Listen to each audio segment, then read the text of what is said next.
Chardikla time TV north अमरीका देख रहे सारे दर्शकों का वर्ल्ड पंजाबी न्यूज़ ਦੇ ਵਿੱਚ ਸਵਾਗਤ ਹੈ। मैं ਤੁਹਾਡੇ ਨਾਲ ਰਿਦਮ। ਖਬਰਾਂ ਦੀ ਸ਼ੁਰੂਆਤ ਕਰਨ ਤੋਂ ਪਹਿਲਾਂ ਇੱਕ ਨਜ਼ਰ ਮਾਰਦੇ ਹਾਂ ਕੁਝ ਖਾਸ ਹੈਡਲਾਈਨਸ ਤੇ। ਟੋਰਾਂਟੋ ਵਿੱਚ ਫਿਰ ਹੋਈ ਗੋਲੀਬਾਰੀ ਦੀ ਵਾਰਦਾਤ, ਮਾਲ ਅੰਦਰ ਦੋ ਗੁੰਡਾ ਗਰੁੱਪਾਂ ਅੰਦਰ ਹੋਈ ਗੋਲੀਬਾਰੀ, ਪੁਲਿਸ ਜਾਂਚ ਵਿੱਚ ਜੁਟੀ। ਕਾਬੁਲ ਵਿੱਚ ਕੈਨੇਡੀਅਨ ਸੈਨਾਵਾਂ ਐਮਬਾਸੀ ਵਿੱਚੋਂ ਕੈਨੇਡੀਅਨ ਅਮਲੇ ਨੂੰ ਕੱਢਿਆ ਜਾਵੇਗਾ ਬਾਹਰ। ਅਫਗਾਨੀ ਨਾਗਰਿਕਾਂ ਦੇ ਮੁੜ ਵਸੇਬੇ ਲਈ ਫੈਡਰਲ ਸਰਕਾਰ ਨੇ ਉਲੀਕਿਆ ਪ੍ਰੋਗਰਾਮ। ਫੈਡਰਲ ਸਰਕਾਰ ਵੱਲੋਂ ਪਬਲਿਕ ਸਰਵੈਂਟਸ ਲਈ ਵੈਕਸੀਨੇਸ਼ਨ ਕੀਤੀਆਂ ਗਈਆਂ ਲਾਜ਼ਮੀ। ਅੱਧ ਮਿਲੀਅਨ ਤੋਂ ਜ਼ਿਆਦਾ ਅਧਿਕਾਰੀ ਕਰਦੇ ਨੇ ਫੈਡਰਲ ਸਰਕਾਰ ਲਈ ਕੰਮ। ਤੇ ਹੁਣ ਖਬਰਾਂ ਵਿਸਥਾਰ ਨਾਲ। ਟੋਰਾਂਟੋ ਦੇ ਪੱਛਮੀ ਸਿਰੇ ਦੇ ਸੀਐਫ ਸੇਰਵੇ ਗਾਰਡਨਜ਼ ਨੂੰ ਪੁਲਿਸ ਅਧਿਕਾਰੀਆਂ ਦੇ ਕਹਿਣ ਤੋਂ ਬਾਅਦ ਬੰਦ ਕਰ ਦਿੱਤਾ ਗਿਆ ਹੈ ਕਿਉਂਕਿ ਮਾਲ ਦੇ ਅੰਦਰ ਦੋ ਸਮੂਹਾਂ ਵਿਚਕਾਰ ਹੋਈ ਲੜਾਈ ਤੋਂ ਬਾਅਦ ਗੋਲੀ ਚਲਾਈ ਗਈ ਸੀ। ਐਮਰਜੈਂਸੀ ਕਰਮਚਾਰੀਆਂ ਨੂੰ ਹਾਈਵੇ 427 ਅਤੇ ਮਹਾਰਾਣੀ ਐਲਿਜ਼ਾਬੈਥ ਵੇਵ ਦੇ ਉੱਤਰ ਪੱਛਮ ਵਿੱਚ ਸਥਿਤ ਮਾਲ ਵਿੱਚ ਦੁਪਹਿਰ 2:30 ਵਜੇ ਤੋਂ ਬਾਅਦ ਬੁਲਾਇਆ ਗਿਆ। ਪੁਲਿਸ ਨੇ ਦੱਸਿਆ ਕਿ ਅਜਿਹੀਆਂ ਵਾਰਦਾਤਾਂ ਬਰਦਾਸ਼ਤ ਨਹੀਂ ਕੀਤੀਆਂ ਜਾਣਗੀਆਂ ਤੇ ਦੋਸ਼ੀਆਂ ਖਿਲਾਫ ਸਖਤ ਕਾਰਵਾਈ ਅਮਲ ਵਿੱਚ ਲਿਆਂਦੀ ਜਾਵੇਗੀ।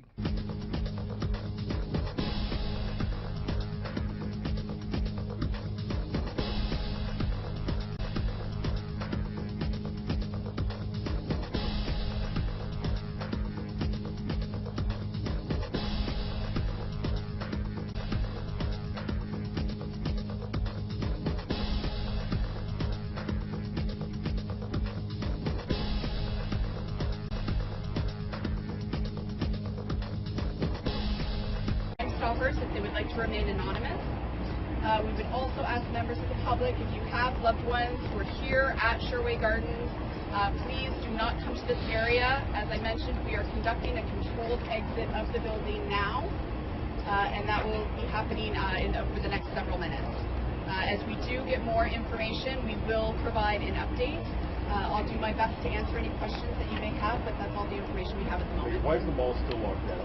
The mall's still in lockdown as members of the emergency task force and the tactical unit went through to clear the building to ensure it was safe for everybody inside. Are you looking for a suspect inside at the moment? At this point, we do have suspect information that we are pursuing in a number of different ways. But within the mall itself? I'm not willing to discuss that. Again, I'm not willing to disclose that at this time. Any idea how many shots rang out? We don't have that information right now. We do have reports that shots were fired between these two groups that were involved in an altercation inside the mall. How many people are those two groups?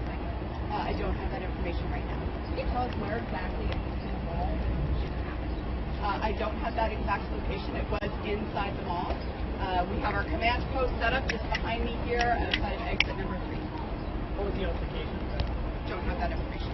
What did the officers encounter when they arrived here at the scene? Was the scene of chaos? Well, obviously it's a very busy mall. Lots of people were here during the daytime. Certainly, there were reports of the shooting. People did witness. I think some media partners have already spoken to some people who did witness that fight and that altercation. Certainly, when something like that happens, people tend to vacate the area very quickly. There are some people who are still within the mall. Like I said, it's been on lockdown since this happened.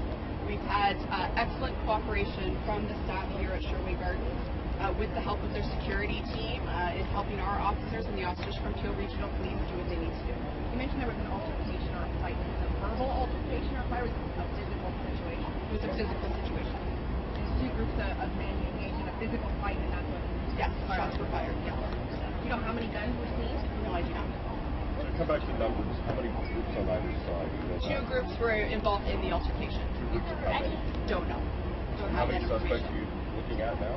Again, I know we have some suspect information that I'm not willing to disclose at this time. Is there an ongoing threat to public safety at this point? No, at this point, the emergency task force and Peel tactical units have cleared the building. They have deemed it to be secure. They are undertaking a controlled exit of those people who remain inside because of the lockdown. Any guns been recovered? At this point, I'm not willing to disclose that. As DPS officers have been going through, are they completely done now, looking at every store, every entrance, exit, to make sure that there are no armed suspects? Like I said, they continue to work inside the building with the assistance of Peel and mall security in order to do that controlled exit. I'm told, Megan, that a trail of blood has been discovered outside of the Starbucks here, inside the wall, I should say. What can you tell us about that? I consider that evidence. I'm not willing to comment on. That's something obviously investigators are looking into. Absolutely. Did we talk about handguns? I don't have any information about the types of firearms that were used. Have you found any shell casings? Again, that's all part of the investigation. So we have officers who are not only securing the mall with the assistance of an emergency task force and field tactical, we also have investigators who are on scene who are conducting the investigative side of this incident. I imagine the mall has pretty solid surveillance camera footage. Have your office had a chance to review that? Yes. Like I said, we've had excellent cooperation from mall security and mall staff. They're working very closely together to secure any evidence that may be located as part of this incident. How do police believe suspects left the mall? Is there a getaway vehicle that you're looking for now? Again, all part of suspect information that we're actively pursuing, and I'm just not willing to disclose. Was there another shooting at that Starbucks recently? I don't have that information with me on hand. As I mentioned, once the controlled exit has started, and we do have some more information, either Duty Senior Officer Inspector Kelly Skinner or Chief Raymer, who is also unseen, will come out to offer further comment. Failing that, I will make sure that I come out to offer final comment as well. Okay? Thank you. Will all be on lockdown for the entirety of the evening?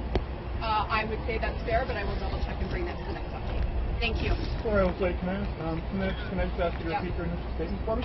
Yeah, just wanted to offer that at 2:30 this afternoon, police officers received a call for an incident that took place inside Sherway Gardens. There were reports of two groups of people who were involved in an altercation when firearms were drawn and shots were fired. At this point, we have emergency task force from Toronto Police with the assistance of tactical officers from Peel and mall security who are working together to clear the building to ensure the safety of everyone. The building at the moment has been deemed secure, and they are undertaking a controlled exit of those people who remain inside because of the lockdown. Do you know if there were anybody was injured or killed? At this point, we have not located anyone with injuries. We also have some suspect information that we are actively pursuing, but I'm not willing to disclose at this time. First and last name, right? Megan Gray, MEAGHANGRAY, spokesperson, Toronto Police Service. Copy, thank you. Thank you. Thanks, everybody. I'll be back. Afghanistan ਵਿੱਚ ਵਿਦੇਸ਼ੀ ਫੌਜਾਂ ਦੇ ਨਿਕਲਣ ਤੋਂ ਬਾਅਦ ਹੁਣ ਉੱਥੇ ਹਾਲਾਤ ਹੋਰ ਵੀ ਭਿਆਨਕ ਹੋ ਚੁੱਕੇ ਨੇ। ਤਾਲਿਬਾਨ ਵੱਲੋਂ ਅਫਗਾਨਿਸਤਾਨ ਦੇ ਵਧੇਰੇ ਇਲਾਕਿਆਂ ਉੱਤੇ ਆਪਣਾ ਕਬਜ਼ਾ ਕਰ ਲਿਆ ਗਿਆ ਹੈ। ਪੂਰੀ ਦੁਨੀਆ ਦੀ ਨਜ਼ਰ ਇਸ ਸਮੇਂ ਅਫਗਾਨਿਸਤਾਨ ਦੇ ਹਾਲਾਤਾਂ ਉੱਤੇ ਟਿਕੀ ਹੋਈ ਹੈ। ਡੈਨਵਰ ਯੂਨੀਵਰਸਿਟੀ ਦੇ ਨਾਦਿਰ ਹਾਹਿਮੀ ਦਾ ਕਹਿਣਾ ਹੈ ਕਿ ਤਾਲਿਬਾਨ ਦਾ ਤੇਜ਼ੀ ਨਾਲ ਅੱਗੇ ਵਧਣਾ ਸੰਯੁਕਤ ਰਾਜ ਲਈ ਵੱਡੀ ਹਾਰ ਹੈ। Well, it's a horrific scene, and it's going to get much worse in the coming days and weeks. This is a colossal defeat for the United States and its allies. It's going to cast a very dark cloud over the 20th anniversary of 9/11, and it's pretty clear that given the rapid collapse of Afghan government troops, that the statements and military assessment that we were given by military commanders in NATO grossly exaggerated the competence of the Afghan government and Afghan forces. Things were much worse than we were told, and we're seeing that unfolding before our eyes. Well, that's the big question. It's not only how did the American military commanders get it so wrong, but what does the United States have to show for 20 years of investment in Afghanistan at the tune of roughly $1 trillion. And I suspect the answer to the question, stems from the arrogance that goes with military power. You think that you can solve everything by virtue of the, command that you have over over your adversary, but clearly that's not the case. And so I think this is going to haunt the United States. It's going to haunt the West. The failure in Afghanistan, the return of the Taliban. It's going to haunt, the West and how it perceives its role in the world for many years to come, and I would add rightly so. Well, the prediction was that they could last roughly 2 to 3 years after the American troops left. The reports that we're getting right now is that the Taliban are approaching Kabul. And so I think the final days of the Afghan government are rapidly approaching. As we're seeing right now, there's sort of an indirect acknowledgement of this because Western powers, including Canada, are all sort of sending in special operations forces to take out their embassy staff and depart before the Taliban arrive. So I suspect that within the next week or so, the focus will be on Kabul and the citizens that are left in that city as the Taliban forces approach. That's absolutely correct. I mean, we're all thinking now about the women of Afghanistan, about religious minorities and ethnic minorities in Afghanistan, what their fate will be. One of the tragedies here is that the Taliban are going to be newly sort of arrogant and triumphant, not want to concede anything to anyone, believing that, previously we defeated the Soviet Union, now we've defeated the United States, we don't need to be accountable to anyone. And of course, one of the big concerns here is that, terrorist groups are going to reconstitute themselves, reorganize and establish themselves in Afghanistan, and that's exactly how 9/11 began. So in many ways, 20 years after 9/11, we're back to the point where we began. Kabul ਵਿੱਚੋਂ Canadian embassy ਦੇ ਅਮਲੇ ਨੂੰ ਬਾਹਰ ਕੱਢਣ ਲਈ Canadian special ਸੈਨਾਵਾਂ Afghanistan ਭੇਜੀਆਂ ਜਾਣਗੀਆਂ। ਇੱਥੇ ਸਥਿਤ ਕੈਨੇਡੀਅਨ ਐਮਬੈਸੀ ਨੂੰ ਬੰਦ ਕਰਨ ਤੋਂ ਪਹਿਲਾਂ ਸਾਰੇ ਅਮਲੇ ਨੂੰ ਬਾਹਰ ਕੱਢਿਆ ਜਾਵੇਗਾ। ਕੈਨੇਡਾ ਸਰਕਾਰ ਵੱਲੋਂ ਅਫਗਾਨੀ ਨਾਗਰਿਕਾਂ ਦੇ ਮੁੜ ਵਸੇਬੇ ਲਈ ਸਪੈਸ਼ਲ ਇਮੀਗ੍ਰੇਸ਼ਨ ਪ੍ਰੋਗਰਾਮ ਵੀ ਲਾਂਚ ਕੀਤਾ ਗਿਆ। Before I discuss our efforts to bring Afghan nationals to safety in Canada, I would like to provide a brief update on the Canadian Armed Forces opportunity pertaining to Afghanistan. Now, we've been closely monitoring the evolving situation in Afghanistan on a continuous basis. Our Canadian Armed Forces personnel have been on the ground for some time now, and we're working across government, including with Global Affairs Canada, to develop contingency plans for a range of scenarios. Now, for obvious security reasons, I cannot provide details about any possible operational support, but we will continue to provide updates as they become available. But I want to reiterate that the security of the Canadian Embassy and the safety of our personnel in Kabul is our top priority, and we have been working on this for some time. Over the past weeks, much like the rest of the world, Canadians have been watching what has been happening in Afghanistan. Concern for the people who have worked to build a more equal and prosperous country for Afghans. Our government shares those concerns, and we are taking real action to resettle the brave Afghans who are instrumental to our mission in Afghanistan.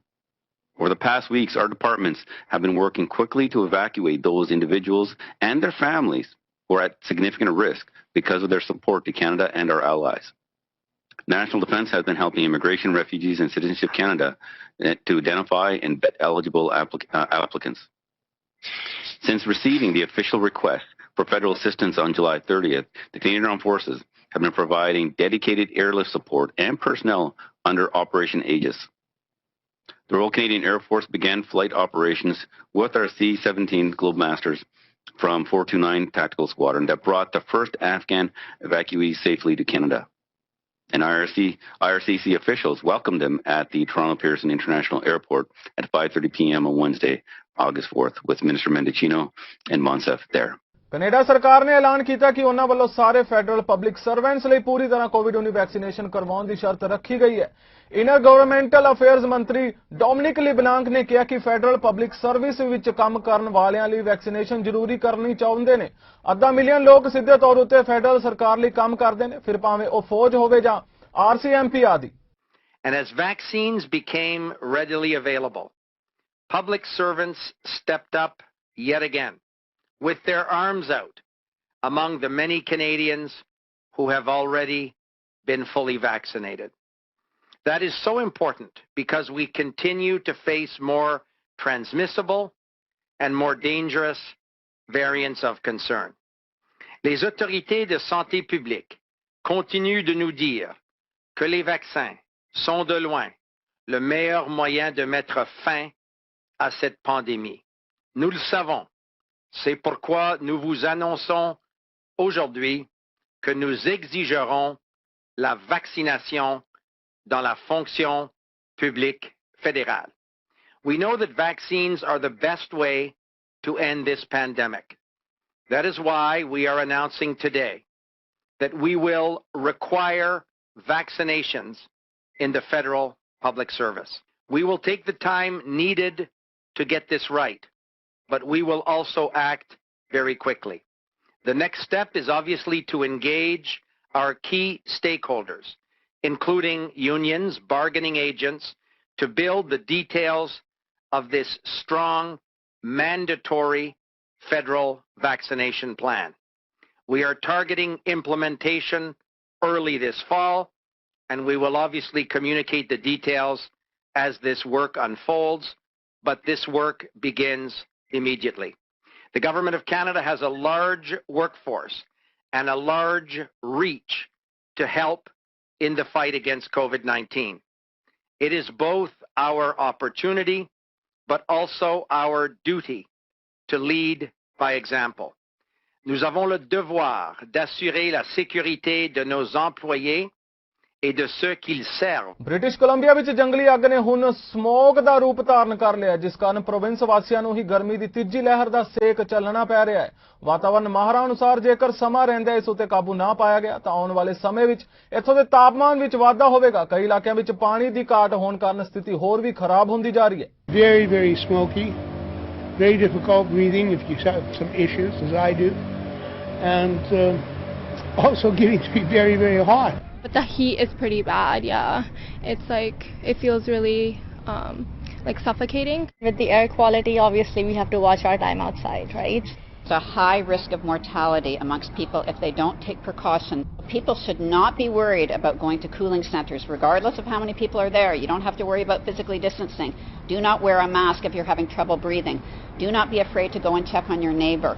A lot of it really is getting messaging out to individuals, especially individuals that are living alone, that having somebody check up on them. I'm gonna burn in here, you know.